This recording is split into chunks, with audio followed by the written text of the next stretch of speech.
Bonjour à toutes et à tous.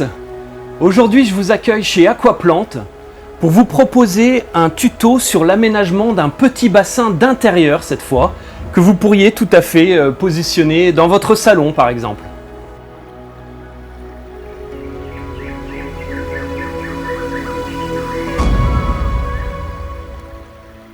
Pour la réalisation de ce petit bassin d'intérieur, j'ai choisi d'utiliser une table basse aquarium que j'ai trouvée sur le Bon Coin et que je vais utiliser sans son plateau en verre. L'un des intérêts, c'est qu'il y a déjà un emplacement prévu pour accueillir la filtration et puis même un petit passage à l'arrière pour que les câbles ne se voient pas. Je vais commencer par coller une petite grille à l'intérieur pour empêcher que les poissons n'entrent dans la partie filtration. Je la fixe avec quelques points de colle silicone spécialement prévus pour aquarium qu'il faudra laisser sécher pendant au moins 24 heures. Je vais créer des séparations dans ce bloc avec de la mousse de filtration pour aquarium. Et je vais bien sûr également ajouter une petite pompe. Je passe le câble de branchement de la pompe par l'ouverture prévue. J'ai emmanché un tuyau à la sortie de la pompe que je vais maintenant découper à la bonne dimension.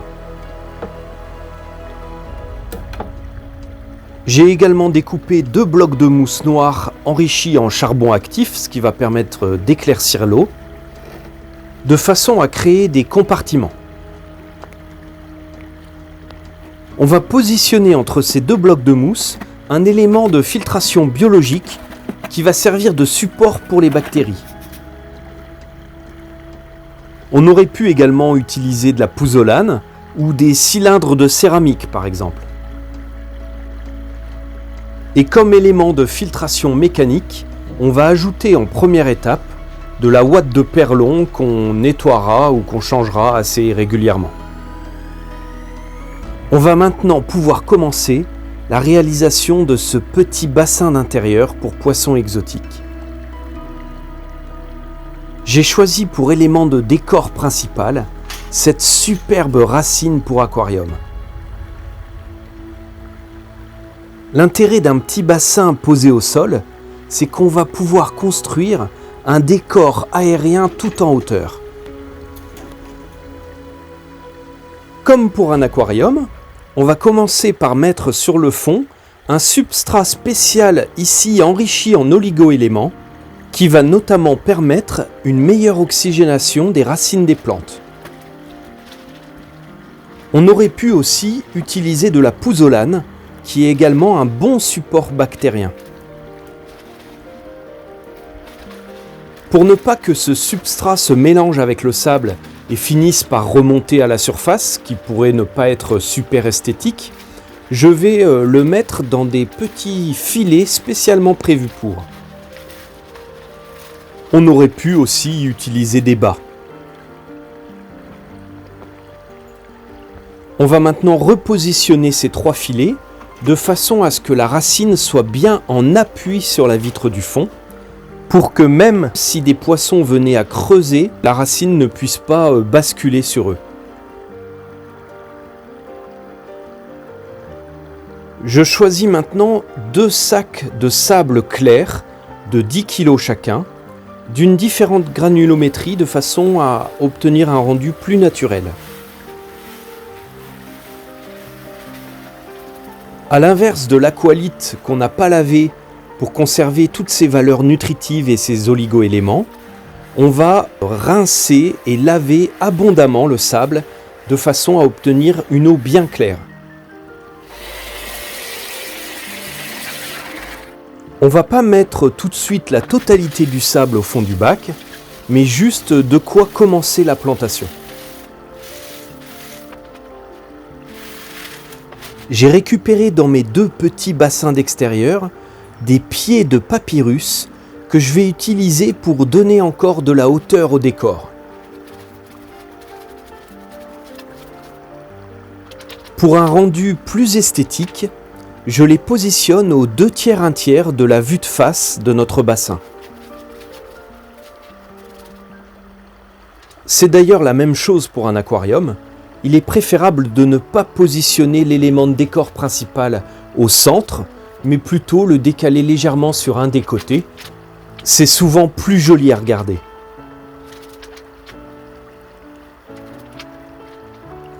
On va maintenant choisir d'autres plantes, et là, pour le coup, chez Aquaplante, on a vraiment l'embarras du choix. Comme l'éclairage de notre bassin n'est pas hyper puissant, je vais sélectionner des plantes qui s'adapteront bien à cette plus faible luminosité. Je choisis plusieurs espèces d'Anubia. Je vais également utiliser cette magnifique touffe de Microsorum pour cacher le bloc de filtration noir. Et pour contraster avec le vert clair des papyrus, ce superbe pied d'Anubia que je vais faire pousser en version émergée. On va commencer par cacher le filtre avec le Microsorum. Je commence par enlever le pot et dégager la mousse autour des racines. Comme cette plante est épiphyte, il n'est pas nécessaire d'enterrer ses racines dans le sable, je l'ai juste coincée sur les branches. Je dégage également les racines de notre gros pied d'Anubia pour qu'elle puisse aller chercher l'eau, puisque je le mettrai lui en surface. Mais avant ça, je vais commencer par positionner les pieds de cette espèce d'Anubia que j'avais déjà utilisé dans le paludarium pour crabes vampires. Ils vont petit à petit prendre de la hauteur. J'aime beaucoup la forme des feuilles de cette espèce qui est en plus particulièrement résistante. Je positionne maintenant notre pied d'Anubia à grosses feuilles. Je lave le deuxième sac de sable d'une granulométrie un peu plus petite et je le verse dans le bassin. Comme pour un aquarium, je vais créer une légère pente de façon à avoir moins de sable au premier plan et un peu plus de sable au centre du bassin, au niveau des racines des plantes. Ça permet aussi de donner un petit effet de perspective. Personnellement, j'aime beaucoup utiliser du sable clair en aquariophilie. Je trouve que ça rend le bassin plus lumineux.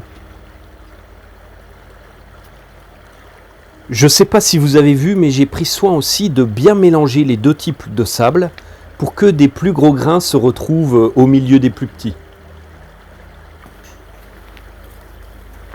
On positionne au premier plan nos pieds d'Anubia nana à plus petites feuilles. Comme ce sont des plantes épiphytes, il est important de ne pas enterrer les rhizomes dans le sable pour ne pas qu'ils pourrissent. Il suffit juste de les coincer entre les branches sur lesquelles ils vont s'accrocher. Il nous reste maintenant à trouver des plantes de premier plan pour la partie gauche du bassin. On va utiliser des cryptocorines qui sont également des plantes qui s'adaptent à un éclairage modéré. J'ai choisi deux espèces, l'une au feuillage clair et l'autre au feuillage un peu plus foncé. Je vais regrouper les plus foncés en arrière-plan et les plus clairs au premier plan avec juste deux pieds qui s'entrecroisent. Je vous recommande de ne pas trop multiplier le nombre d'espèces de plantes utilisées pour votre composition.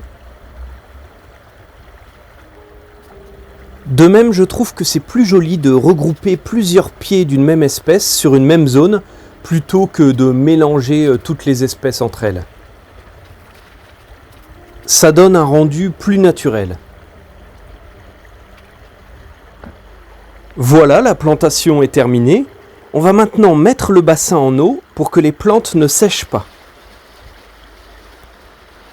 Ici, chez Aquaplante, pour pouvoir mettre tout de suite les poissons dans le bassin, j'utilise de l'eau déjà cyclée des autres aquariums. On y ajoute en plus un booster de bactéries. Par contre, à la maison, si vous n'avez pas accès à de l'eau d'aquarium déjà cyclée, je vous recommande de remplir votre bac avec au moins 2/3 d'eau de pluie ou d'eau osmosée et pas plus d'1/3 d'eau du robinet. Il faudra ensuite attendre que le cycle de l'azote se fasse, c'est-à-dire au moins 1 mois avant de mettre vos poissons. On va maintenant mettre le filtre en marche pour commencer à brasser et filtrer l'eau.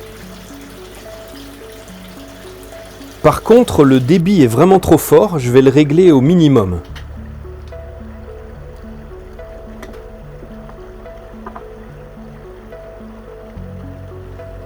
Voilà, ça sera beaucoup mieux. Voilà, le bassin est terminé. La filtration est en route. On pourra encore ajouter 1 ou 2 cm d'eau supplémentaire. Je vais maintenant installer le chauffage que je règle sur 24 degrés. Vous n'avez plus ensuite qu'à choisir vos poissons. Ici, pour ce bac d'ensemble, je vous propose de mettre en population principale des mollies jaunes qui seront très jolies à observer par-dessus. On a sélectionné 2 mâles et 6 femelles. Pour acclimater vos poissons, il faudra mettre un tout petit peu d'eau du bassin progressivement pour qu'ils s'habituent aux paramètres de l'eau. Par contre ici, comme l'eau du bassin est celle de leur aquarium, on va pouvoir les relâcher plus rapidement. De même, comme c'est la même eau, on peut directement verser l'eau dans le bassin. Par contre, chez vous, je vous recommande plutôt de pêcher les poissons pour ne pas verser l'eau du sac dans l'aquarium. On va compléter notre population avec 5 mangeurs d'algues et quelques escargots. À nouveau, on va prendre le temps de bien les acclimater. Pendant ce temps, on va compléter cet emplacement un peu vide avec une plante rampante de couleur vert cru pour apporter un peu de contraste. C'est une plante que je connais bien et que j'ai souvent utilisée pour mes paludariums de dendrobates. Elle est vraiment très jolie avec ses feuilles circulaires, elle va progressivement recouvrir le sol. Voilà, l'acclimatation de nos mangeurs d'algues est terminée, on va pouvoir les relâcher dans le bassin.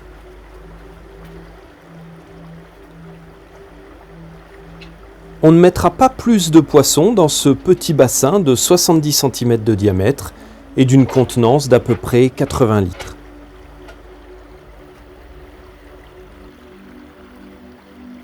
Pour votre petit bassin d'intérieur, vous pourriez aussi utiliser un bac en plastique ou une belle et grande poterie. Mais l'intérêt d'avoir utilisé une cuve en verre, c'est qu'on va pouvoir combiner l'observation par le dessus et par le côté, comme pour un aquarium.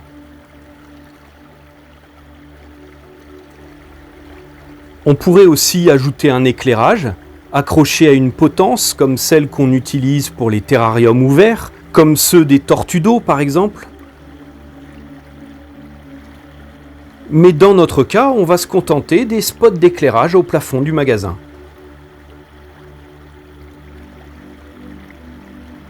Si vous le souhaitez, vous pouvez bien sûr venir observer ce joli petit bassin richement planté directement chez Aquaplante.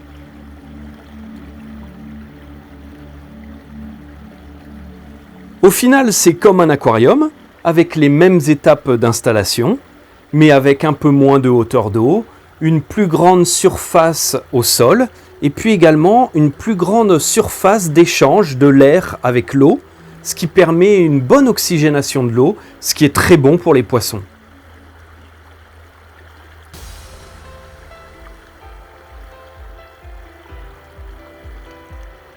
Bien sûr, il est possible de mettre dans ce type de petit bassin d'intérieur une très grande variété de poissons.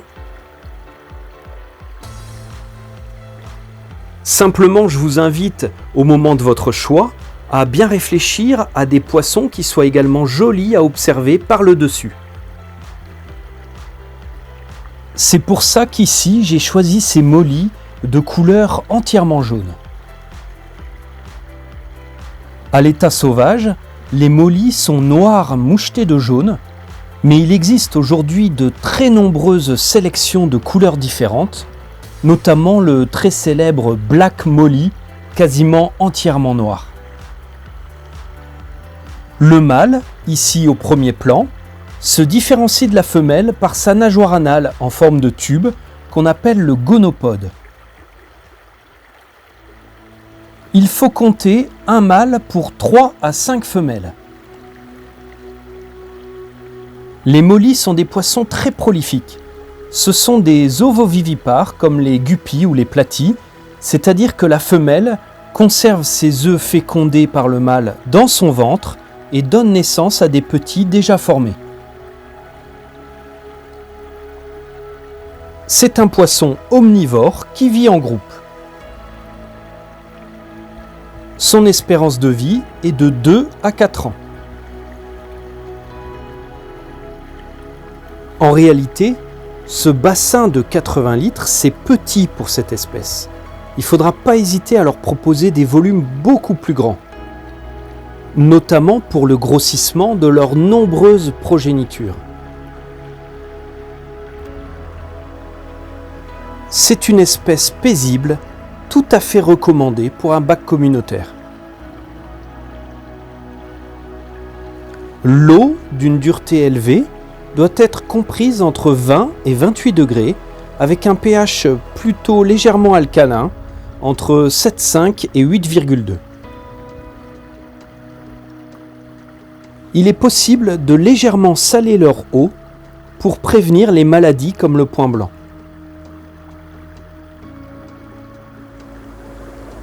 Voilà, c'est la fin de ce tuto sur l'aménagement d'un petit bassin pour poissons exotiques.